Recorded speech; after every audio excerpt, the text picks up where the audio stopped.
So how much of engagement is actually tied to productivity and the bottom line? You mentioned that organizations are sort of meeting their numbers with them being disengaged. Yeah. So what is the benefit of engagement? How much of it is actually tied to, you know, the company's business, the overall business goals, bottom line, productivity? Yeah.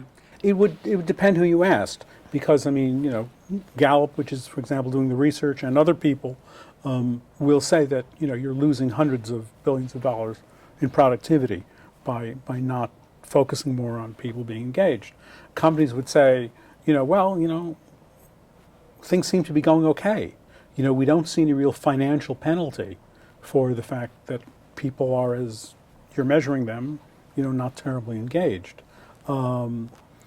You know, so, you know, by those metrics, I think you might get some opposite points of view about what the cost was. I think there's other ways of thinking about cost, though, and I think we might see more of this in the future.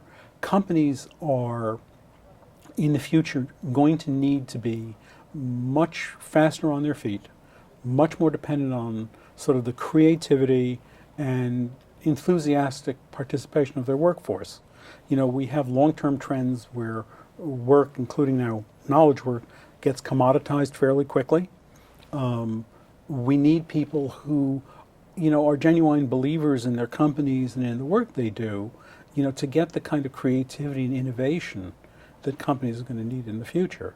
So, you know, while the costs may not be so great that they have motivated action, I think going into the future, the costs may be significantly higher, and people are going to start to recognize the need to have an engaged workforce.